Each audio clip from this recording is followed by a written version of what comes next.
प्रेम में डूबे मन से हम करें श्री कृष्ण का गुणगान। यही सच्ची भक्ति का मार्ग है और यही इस मास की पहचान। हरे कृष्णा, राधे राधे। आप सभी का दिन शुभ और मंगलमय हो। इससे पहले की सभी कथा और अध्याय सुनने के लिए आप सभी का बहुत बहुत आभार। आज सुनिए कार्तिक मास महात्म्य की आगे की कथा। गोवर्धन पूजा के इस शुभ अवसर पर हम सब मिलकर गिरिराज गोवर्धन जी का स्मरण करें और उनकी दिव्य कथा का श्रवण करें। एक बार नंदराज नंद जी ने पूछा, महाप्रज्ञ स्नान जी, आप सर्वज्ञ और बहुश्रुत हैं। मैंने आपके मुख से ब्रजमंडल के महात्म्य का वर्णन सुना। अब कृपया बताइए, गोवर्धन पर्वत की उत्पत्ति कैसे हुई और क्यों इसे गिरिराज कहा जाता है। स्नान जी बोले, एक समय की बात है, महाराज पांडु ने धर्मधारियों में श्रेष्ठ भीष्म जी से यही प्रश्न किया था। उनके उत्तर को भी बहुत से लोग सुन रहे थे। उसी उत्तर का मैं आपको वर्णन कर रहा हूँ। साक्षात परिपूर्ण भगवान श्री कृष्ण, जो असंख्य ब्रह्मांड के अधिपति हैं, गोलोक के नाथ है और सब कुछ करने में समर्थ है, जब पृथ्वी का भार उठाने के लिए भूतल पर पधारे, तब उन्होंने अपनी प्राण वल्लभा श्री राधा जी से कहा, प्रिय, तुम मेरे वियोग से भयभीत रहती हो, इसलिए तुम भी मेरे साथ भूतल पर चलो। श्री राधा जी बोली, प्राणनाथ, जहाँ वृंदावन नहीं, जहाँ यमुना नदी नहीं और जहाँ गोवर्धन पर्वत नहीं, वहाँ मेरे मन को कभी सुख नहीं मिलेगा। स्नान जी कहते हैं, नंदराज, श्री राधा की यह बात सुनकर श्री कृष्ण ने अपने धाम से 84 कोश विस्तृत भूमि, गोवर्धन पर्वत और यमुना नदी को भूतल पर भेज दिया। उस समय 84 कोस विस्तार वाली गोलोक की भूमि 24 वनों के साथ ब्रजमंडल में आई। गोवर्धन पर्वत ने भारतवर्ष के पश्चिम दिशा में शालमली द्वीप के भीतर द्रोणाचाल की पत्नी के गर्भ से जन्म लिया। इस अवसर पर देवताओं ने गोवर्धन के ऊपर पुष्प बरसाए। हिमालय और सुमेरु सहित सभी पर्वतों ने वहां आकर प्रणाम किया। फिर परिक्रमा करके गिरिराज गोवर्धन का विधिवत पूजन किया। पूजन के बाद सभी महान पर्वतों ने गिरिराज की स्तुति प्रारंभ की। आप साक्षात परिपूर्ण भगवान श्री कृष्ण हैं। गोलोक धाम में आप जहाँ निवास करते हैं, वही वृंदावन में गोवर्धन के रूप में विराजते हैं। आप समस्त पर्वतों में गिरिराज हैं। सदानंद जी कहते हैं, नंदराज, जब पर्वतों ने ऐसा स्तुति वचन किया, तब से वह पर्वत गिरिराज कहलाने लगा। एक समय महामुनि पुलस जी तीर्थ यात्रा के लिए भूतल पर भ्रमण करने लगे। वे वहां पहुंचे और द्रोणाचल के पुत्र गोवर्धन पर्वत को देखा। गोवर्धन की भूमि पर माधवी लता की सुशोभित सुमन बेले, फल से लदे वृक्ष और निर्जन झरनों की मधुर ध्वनि थी।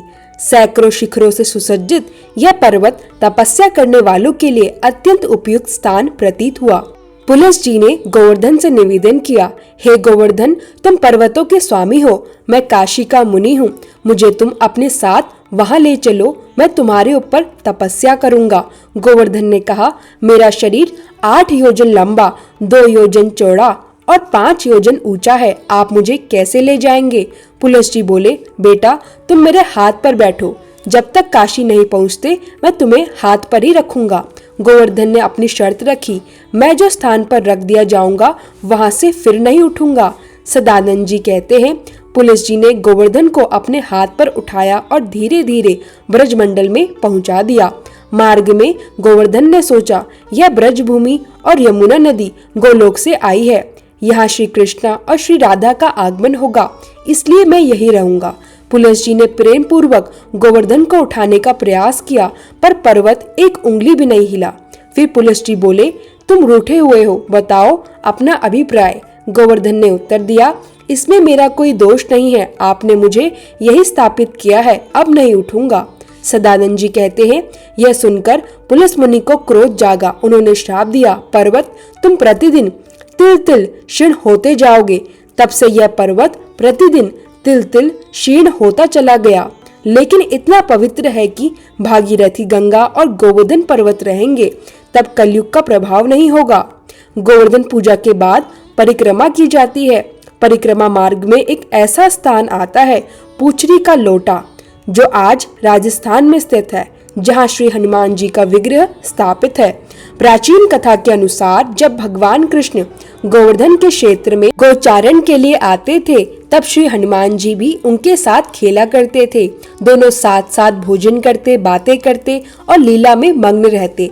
लेकिन जब भगवान कृष्ण का वैकुंठ गमन का समय आया तो हनुमान जी उदास हो गए। उन्होंने कहा, प्रभु आप अपने धाम जा रहे हैं और मैं अकेले रह जाऊंगा। भगवान कृष्ण ने आश्वस्त किया, कलयुग में गिरिराज गोवर्धन की प्रतिमा मेरा साक्षात स्वरूप मानी जाएगी और जब तक तुम उपस्थित रहोगे भक्तों की चहल पहल हमेशा रहेगी। इस मान्यता के अनुसार श्रद्धालु गोवर्धन परिक्रमा करते समय हनुमान जी के दर्शन अवश्य करें। पूंछड़ी का लौटा देखने के बाद ही परिक्रमा पूर्ण मानी जाती है। प्रत्येक व्यक्ति को साल में कम से कम एक बार यह परिक्रमा अवश्य करनी चाहिए। दीपावली के अगले दिन कार्तिक शुक्ल प्रतिपदा को गोवर्धन पूजा और अन्नकूट होता है। नारद जी के अनुसार इस दिन गोबर से गोवर्धन बनाकर पूजा करें, अन्नकूट बनाएं और ब्राह्मणों को भोजन कराएं। गौ और बेल का भी पूजन करें। दिन के तीसरे पहर में जवाई का पूजन करें, यानी दामाद को घर बुलाकर सम्मान दें, उन्हें खाना खिलाएं। समुद्र मंथन के समय जब लक्ष्मी जी समुद्र से उत्पन्न हुई, उन्होंने भगवान विष्णु के साथ विवाह किया। उसी दिन से दामाद का पूजन भी शुरू हुआ। जो व्यक्ति कार्तिक शुक्ल प्रतिपदा को दामाद का पूजन करता है वह सभी पापों से मुक्त हो जाता है। कार्तिक शुक्ल द्वितीया को यम द्वितीया या भाई दूज कहते हैं। इस दिन यमुना स्नान और यमराज पूजन किया जाता है। भाई की आयु बढ़ाने के लिए बहन 8 चिरंजीवियों का पूजन करे। हंस, विभीषण, अश्वत्थामा, परशुराम, हनुमान आदि। भाई को तिलक लगाकर उसे भोजन कराए और भाई बहन को दक्षिणा दे। ऋषि मुनियों ने नारद मुनि से गंगा महात्म्य सुनने की विनती की। नारद जी बोले, हे राजन, गंगा स्नान से अनेक पाप नष्ट हो जाते हैं।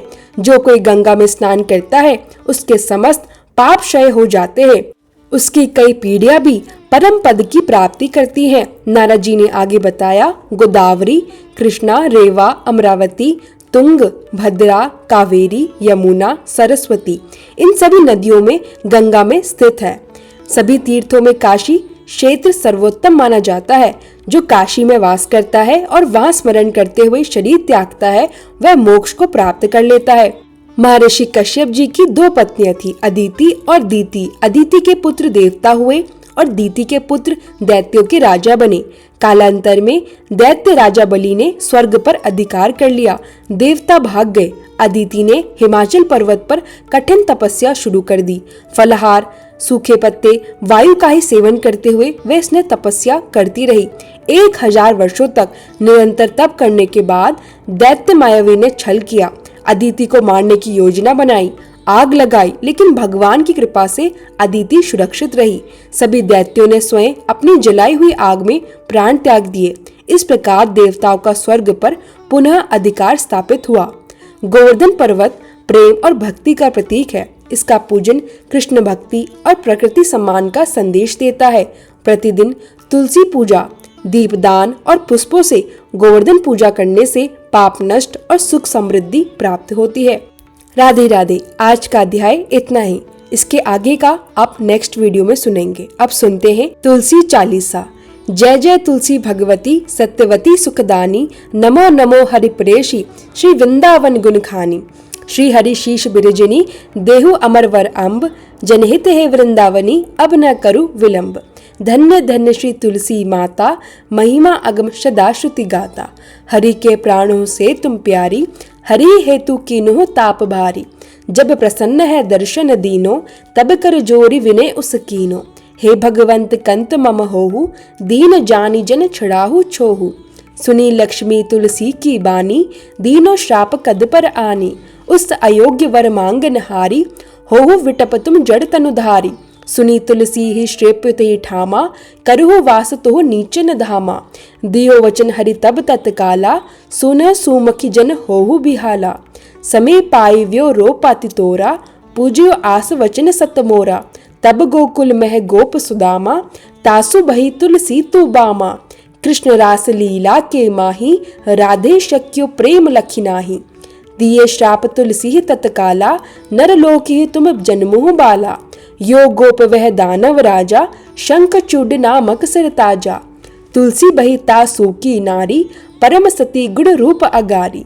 अस दे कल्प बीत जब गयूं, कल्प तीर्थ जन्म तब भयूं। वृंदा नाम भयो तुलसी को, असुर जलंधर नाम पति को। करी अति द्वंद अतुल बल धामा, लीना शंकर से संग्रामा। जब निज सैन्य सहित सिवहारे, मरहि ना तब हरि पुकारे। पतिव्रता वृंदा थी नारी, को न सके पति ही संगहारी।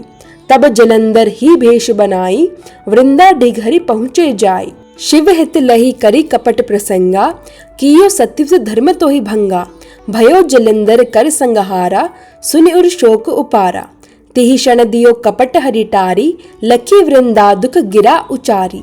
जलंधर जस हत्यो अभीता, सोई रावण तस हरि ही सीता। अस्प्रस्तर सम हृदय तुम्हारा, धर्म खंडी मम पति ही संगहारा। यही कारण लही शाप हमारा, होवे तनु पाषाण तुम्हारा।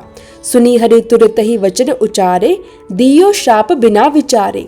लख्यो ना निज करतूती पति को, छलन चहो जब पार्वती को। जड़मति तुहु असहो जड़ रूपा, जगमह तुलसी विटप अनूपा। धग्ग रूप हम शाली ग्रामा, नंदी गंडकी बीच ललामा। जो तुलसी दल हम ही चढ़ है, सब सुख भोगी परम पद है। बिनु तुलसी हरि जलत शरीरा, अतिशय उठत शीश उर पीरा। जो तुलसी दल हरि शिर धारत, सो सहस्त्र घट अमृत डारत। तुलसी हरि मन रंजनिहारी, रोग दोष दुख भंजनिहारी। प्रेम सहित हरि भजन निरंतर, तुलसी राधा में नहीं अंतर।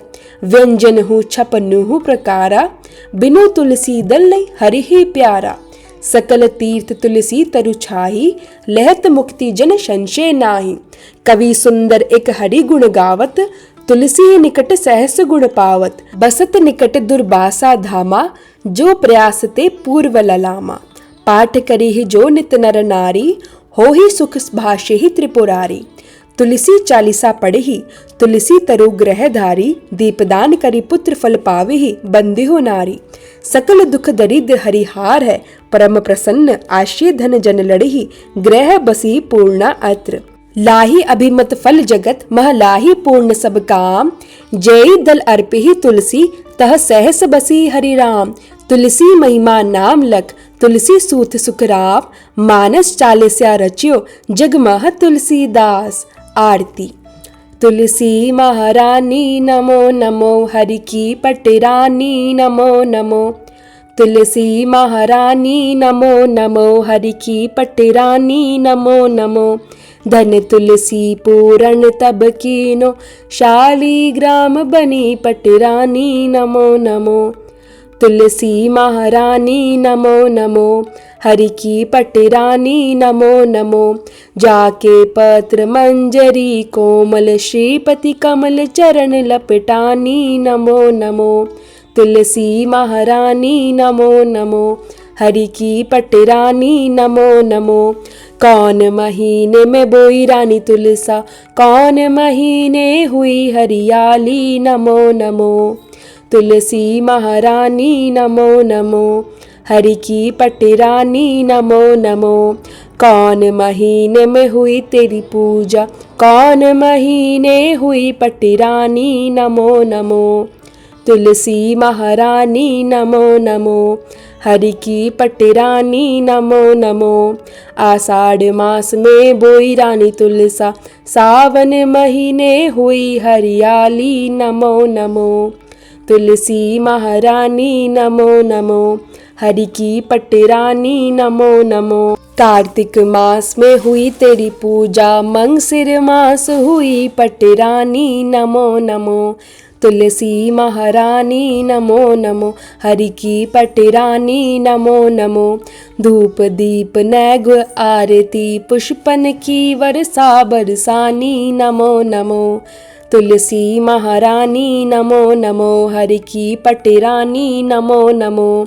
56 भोग 3600 व्यंजन, बिन तुलसी हरि एक न मानी। नमो नमो तुलसी महारानी, नमो नमो हरि की पटिरानी। नमो नमो जो तुलसी को सवेरे गाए, श्री कृष्ण के दर्शन पाए। नमो नमो तुलसी महारानी, नमो नमो हरि की पटिरानी। नमो नमो जो तुलसी को दोपहर गाए, खीर खांड का भोग लगाए। नमो नमो तुलसी महारानी, नमो नमो हरि की पटिरानी। नमो नमो जो तुलसी को सांझ को गाए, श्री कृष्ण की आरती उतारे। नमो नमो तुलसी महारानी, नमो नमो हरि की पटिरानी। नमो नमो जो तुलसी को रात को गाए, श्री कृष्ण के चरण दबाए। नमो नमो